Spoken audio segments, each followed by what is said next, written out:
ಇವತ್ತಿನ ಹವಾಮಾನ ಇಲಾಖೆ ತಿಳಿಸಿರ್ತಕ್ಕಂತಹ ಮಳೆಯ ವರದಿಯ ಬಗ್ಗೆ ಮಾಹಿತಿಯನ್ನು ತಿಳ್ಕೊತಾ ಹೋಗೋಣ.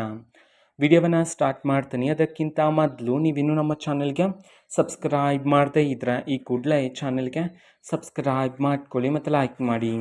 ಸೊ ಈಗ ನಾವು ಇನ್ಫಾರ್ಮೇಷನನ್ನು ತಿಳ್ಕೊತಾ ಹೋಗೋಣ. ನೋಡಿ, ಇವತ್ತು ಅಂತಂದರೆ ದಿನಾಂಕ 15/4/2026. ಸೊ ಇವತ್ತು ಎಲ್ಲೆಲ್ಲಿ ಮಳೆಯಾಗ್ತಕ್ಕಂಥ ಸಾಧ್ಯತೆ ಇದೆ ಅಂತ ಹೇಳಿ ಹವಾಮಾನ ಇಲಾಖೆ ಕಡೆಯಿಂದ ಅಲರ್ಟನ್ನು ಘೋಷಣೆ ಮಾಡಲಾಗಿದೆ ಅನ್ನೋದನ್ನು ನಾವು ಈ ವಿಡಿಯೋದಲ್ಲಿ ತಿಳ್ಕೊತಾ ಹೋಗೋಣ.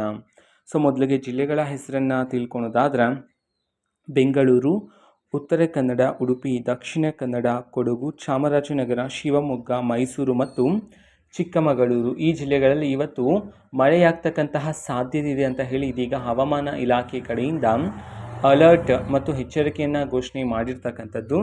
ಓಕೆನಾ. ಸೊ ಇದು ಇವತ್ತಿನ ಒಂದು ವಿಡಿಯೋ. ಇದೇ ರೀತಿ ಇನ್ನು ಹಲವಾರು ಯೋಜನೆಗಳಿಗೆ ಸಂಬಂಧಪಟ್ಟಂತೆ ಮಾಹಿತಿ ಬಂದ ನಂತರ ಆದಷ್ಟು ಬೇಗ ನಾನು ನಿಮಗೆ ಇನ್ಫಾರ್ಮೇಷನನ್ನು ತಿಳಿಸ್ತೀನಿ. ಅದಕ್ಕೋಸ್ಕರ ಆ ಚಾನಲ್ಗೆ ಸಬ್ಸ್ಕ್ರೈಬ್ ಮಾಡ್ಕೊಳ್ಳಿ. ಮತ್ತೀಗ ನಾವು ಫೇಸ್ಬುಕ್ಕಲ್ಲೂ ಸಹ ಈಗ ವಿಡಿಯೋಸ್ಗಳನ್ನು ಅಪ್ಲೋಡ್ ಮಾಡ್ತಿದ್ದೀವಿ. ಫೇಸ್ಬುಕ್ ಚಾನಲ್ ಲಿಂಕನ್ನು ಡಿಸ್ಕ್ರಿಪ್ಷನ್ ಬಾಕ್ಸಲ್ಲಿ ಕೊಟ್ಟಿರ್ತೀನಿ.